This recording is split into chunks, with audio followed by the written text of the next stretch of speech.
इस एपिसोड की शुरुआत में यान उसे घर लेकर आया। अरे बाबा, कितना प्यार करोगे उसे, वो तुम्हारी ही है। लेकिन सियोयुन थोड़ी सी गुस्सा हुई क्योंकि उसे यान के साथ स्टार्स देखने थे। यान ने उसे पूछा, क्या तुम दिन भर से थकी नहीं ना? उसे तो और मॉम को हेल्प करनी है और शाओली के साथ प्रोजेक्ट भी खत्म करना।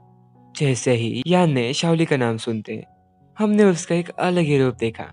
उसने कहा, हाँ, अगर तुम्हें जॉब चाहिए थी तो मुझे क्यों नहीं कहा? एलएसआर इतनी बड़ी कंपनी है। एक सेकंड, आपको कहीं जलने की खुशबू आ रही है? ओह अच्छा अच्छा अच्छा, ये स्मेल यान से आ रही। सियोयून उससे गले लगते, वो चुप। इससे भी ज्यादा एक फनी मोमेंट आया।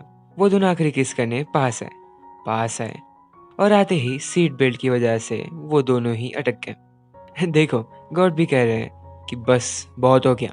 अंदर डैड उसका इंतजार करते बैठे थे। उन्हें समझ आ गया कि उनकी बेटी रिलेशन में है। वो यहाँ से मिलना चाहते, एक अच्छा वक्त देखकर। असल में आप ही बताओ, पापा लोग अपने बच्चों की चिंता में कितना रहते हैं। बस वही यहाँ चल रहा। अभियान का वक्त शुरू हुआ। ये तीनों उनके सीक्रेट घर पे इकट्ठा हुए। उसने दोंगी को छोटी सी छोटी डिटेल्स सबूत ढूंढने के लिए कहा और यान को जीवन के एक्सीडेंट के पास जो किडनैपर की गाड़ी थी वो कहाँ से आई और कहाँ गई इसे ढूंढने के लिए कहा। इधर ग्रैंडपा इन प्लांट्स की रोज बहुत ही केयर करते, लेकिन उल्टा ये मर ही रहे थे। उतने में अंकल ने एक बहुत ही बड़ी न्यूज़ बताई। न्यूज़ में ऐसा लिखा था, एलस्टार ने कॉर्पोरेशन स्ट्रेटेजी अनाउंस की, जिससे एलस्टार हर मार्केट में डोमिनेट कर रहा, जिससे वो नंबर 1 पोजीशन पर फिर से आ गए।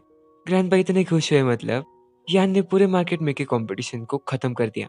एक लड़के ने, बताओ, सादी कीम के इतने बड़े कंपनी को भी हरा दिया। अंकल ने कहा, यान बिल्कुल पहले के आपके जैसा है। लेकिन नहीं, ग्रैंडपा के लिए वो बिल्कुल उसकी माँ पर गया, क्योंकि एमा ने ऐसा ही बहुत बड़ा क्राइसिस को आने से बचाया था।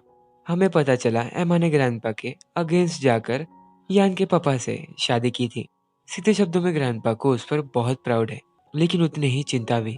ये तो छोटी छोटी प्रॉब्लम्स थी, मेन प्रॉब्लम अभी आएगी, जो ग्रैंडपा को कहीं ना कहीं जरूर पता है। ऑफिस में जीसू आया। वो ये बताने आया, वो यान को उसकी आंखों के सामने से इस पूरी कंपनी का मालिक बनने नहीं देगा। सीधे शब्दों में जीसू यान से ज्यादा शेयर्स लेकर खुद ओनर बनेगा और यान उसे देखेगा रोते हुए। कैसे क्या कुछ नहीं पता, बस उसने इतना कहा, 10 दिनों में सब कुछ पता चल जाएगा। यहाँ देखो, ग्रैंडपा ने डिसीजन बिल्कुल सही लिया, यान को सीईओ बनाकर। नहीं तो ये तो बदले के चक्कर में कंपनी को बेच खाएगा। क्या आप भूल गए, इसने क्या कुछ नहीं करा स्टार में, बस पैसों के खातिर। यान उसके मैनेजर को कहता है, तुम दोनों बाहर जाओ, मुझे इससे कुछ प्राइवेट बात करनी। ओह, क्या तुम डर गए? इस शब्द से जीसू का ईगो हुआ ट्रिगर और उसने इन दोनों को भेजा बाहर। ये दोनों जैसे बाहर गए, यान उठा, उसकी कॉलर पकड़ी और उसे टेबल पर पटक कर वो पेन उसकी आंखों में बस घुसाते घुसाते रुका। वो बच गया और साइलेंटली वार्निंग दी, अगर तुमने मेरे लोगों को दोबारा तकलीफ दी तो मैं तुम्हें मरने से भी ज्यादा दर्दनाक जिंदगी दूंगा। हमें इनके बचपन में की कुछ इंसिडेंट भी पता चले। जीसू पहले से ही घमंडी और नक चढ़ा बच्चा था, यान बिल्कुल उसका उल्टा। उसमें सियोयुन ने इसे कॉल करा क्योंकि आज वो यान के साथ डिनर पर नहीं आ सकती। उसे शाओली के साथ एक क्लाइंट से मिलने जाना है। जीसू ने कहा, क्या तुम्हें नहीं पता, तुमने अपनी एक भी वीकनेस नहीं रखनी चाहिए थी? क्या ये उसकी वार्निंग थी या कुछ और? बाहर मिंजई इनसे मिलना चाहती थी, लेकिन एक इस साइड गया, एक उस साइड गया। वो यान से कितना बात कर रही और वो बिना कुछ बोले उसकी तरफ बस देखकर चला गया। यान उसके मॉम डैड के 17 साल से बंद पड़े हुए ऑफिस में गया। यहाँ सवाल आया, क्यों कोई 17 सालों से बंद पड़े हुए ऑफिस में आएगा? आखिर उसे क्या चाहिए होगा? एकदम से यान के दिमाग में दो बातें क्लिक हुई। पहली, जीसू ने कहा था 10 दिन के बाद देख लेना एलिस्टर का बिगेस्ट शेयर होल्डर कौन रहेगा। दूसरी बात ग्रैंडपा ने उसे बताई थी, जब एमा ने ग्रैंडपा के बाद पूरे एलिस्टर को टेक ओवर किया तो 40% ऑफ द शेयर्स एमा के नाम हुए। लेकिन जैसे कि आपको पता होगा, एमा के साथ कितना बुरा एक्सीडेंट हुआ, फिर वो कहा कि किसी को नहीं पता। एमा के पास उसका एक पर्सनल स्टैम्प है जिससे सब शेयर्स को ट्रांसफर करा जा सकता, और वो स्टैम्प उसने जियोन सुक को दिया था। मतलब आप समझे, मास्टरमाइंड का रियल पर्पस एमा का वो स्टैम्प है, मे बी ओके, जो अभी सियोयुन के पास होगा।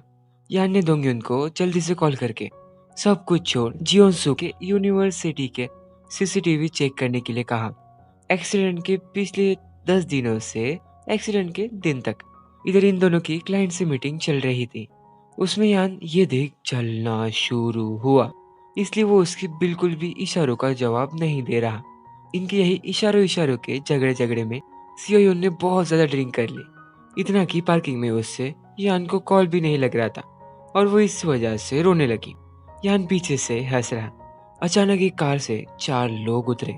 ऑब्वियसली वो सियोयून को लेने आए थे, लेकिन यान ने अपनी टाई निकाल ये सबको मारना शुरू किया, वो भी बिना सियोयून को पता चले। ऊपर से उसकी क्यूट हरकतें, यान उससे बात करता और पीछे इनकी धुलाई। आखिर सियोयून ने बहुत ही प्यारे वे में उसे माफी मांगी। दोबारा ये तीनों एक साथ इकट्ठा हुए। यान ने उन्हें बताया वो मास्टरमाइंड जियोनसुक के यूनिवर्सिटी में मौजूद था, जियोनसुक पे नजर रखने के लिए, क्योंकि उसे पता है स्टैम जियोनसुक के पास होगा।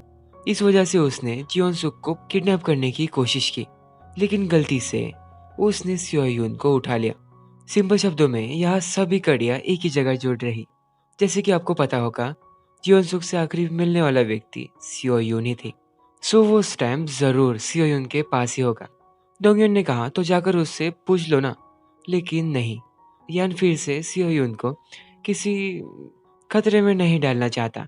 आपको पता होगा पिछली बार वो जियोनसुक से मिली तो क्या हुआ, वो इस बारे में उससे किसी तरह पूछ लेगा, बट वो उसे इस चीज में इन्वॉल्व नहीं करेगा। उसने डोंगयुन जियोनसुक के यूनिवर्सिटी की एंट्री और एग्जिट लिस्ट देखने के लिए कहा और उसने यून को जीसू के मैनेजर का जासूस बना दिया। सुबह यान ने सियोयून को कॉल करके कहा अगर तुम एक और बार कॉल नहीं उठाती तो मैं तुम्हें तुम्हारे ही बेड में आकर उठा देता। उनके बीच दोबारा पिछले दिन की वजह से झगड़ा शुरू हुआ, मतलब सीरियस वाला नहीं, लेकिन एक सीन तो हमने देखा ही नहीं जिसमें उसने यान को इधर उधर बस किसी कर रही। इसे छोड़ो, असल में उसे उसके साथ बीच पर जाना था। आपको कुछ याद आया? बिल्कुल हूबहू जगह सियोयून ने अपने सपनों में देखा था, जिसमें यान ने कहा हम दोनों कभी अलग नहीं होंगे।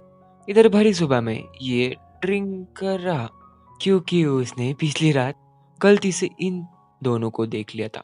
आप ही बताओ, आप जिससे प्यार करते हो अगर आपने उससे ऐसे देख लिया तो बेचारे का गम कभी खत्म नहीं होगा लगता है। शॉकिंगली यून उसके सामने आकर बैठी। यान ने पूछा कि इस बार तुम्हें क्या चाहिए। यून ने रिप्लाई दिया तुम। शाओली इससे बिल्कुल भी शॉक नहीं हुआ। अरे यून तो उसकी आज तारीफ कर रही, कहीं ये पागल तो नहीं हो चुकी। शाओली को असल में उसने एक ऑफर दिया कि क्या वो उसके साथ 3 साल का कॉन्ट्रैक्ट साइन करेगा, जिसमें वो उसकी पूरी कंपनी शाओली को दे रही। अरे बाप रे, अब तो सच में ये पागल हो चुकी। असल में उसका कहना पड़ा, इससे वो इंटरनेशनल लेवल तक जा सकेगा और वो उसे पूरा सपोर्ट करती। आप ही बताओ, अगर आप उसकी जगह पे होते तो एक्सेप्ट करते या नहीं? ऑब्वियसली करना ही पड़ेगा, और उसने भी किया। पार्किंग में यान इसकी जासूसी कर रहा। इसकी भनक मैनेजर को लग गई थी, इसलिए मैनेजर ने लिफ्ट में जाकर वापस निकला। यहाँ यून 101% फंस जाता, लेकिन मिंजे ने सही मौके पर आकर उसका मुंह छुपाते ऐसे दिखाया जैसे वो दोनों रोमांस कर रहे हैं। अब यार सच में मिंजे कम से कम थैंक्स तो डिजर्व करती ही है, लेकिन नहीं, इसने उल्टा कहा मेरी मदद करना, दोबारा मेरे पीछे मत आओ। बेचारी रोने ही लगी। डिनर पे इन दोनों को एक ही साथ फोन आया। सियोयून को आया इस रोती हुई लड़की का और इसे दोंगयुन का। यहाँ हमें बहुत ही इंपॉर्टेंट बातें पता चली।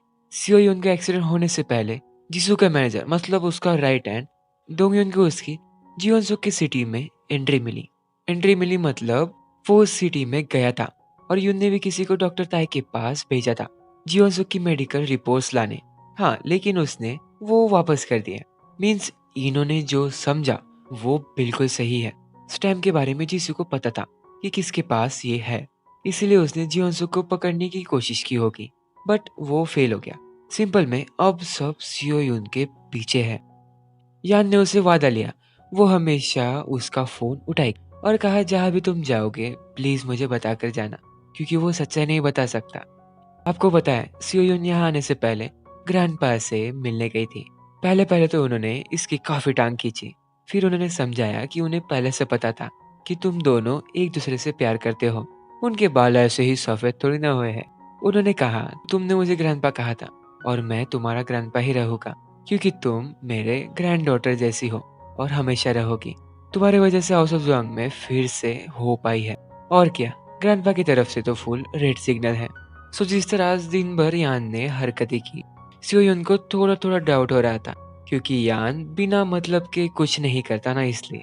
बट उसने कुछ नहीं बताया। ये दोनों घर के पास आते पेंडेंट के बारे में यान बस उसे पूछने ही वाला था। सियोयुन ने देखा पिछली बार वाला चोर जियोसु का पेंडेंट लेकर जा रहा। यान फुल स्पीड से उस लड़के को चेस करने लगा। ऐसे करते करते उस लड़के ने कार पोर्टे के पास रोक वो ऑन फुट भागने लगा। इधर लकीली यून सियो यून के पास आते दोनों यान को ढूंढने निकले। इधर बिल्कुल फुल्ली इंटेंस चेज चल रही और उस लड़के ने पेंडन को एक कार में रख लॉक कर दिया।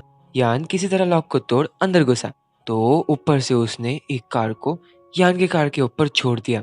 ये सियो यून ने और यून ने देख लिया। और क्या, इस एपिसोड में इतना ही।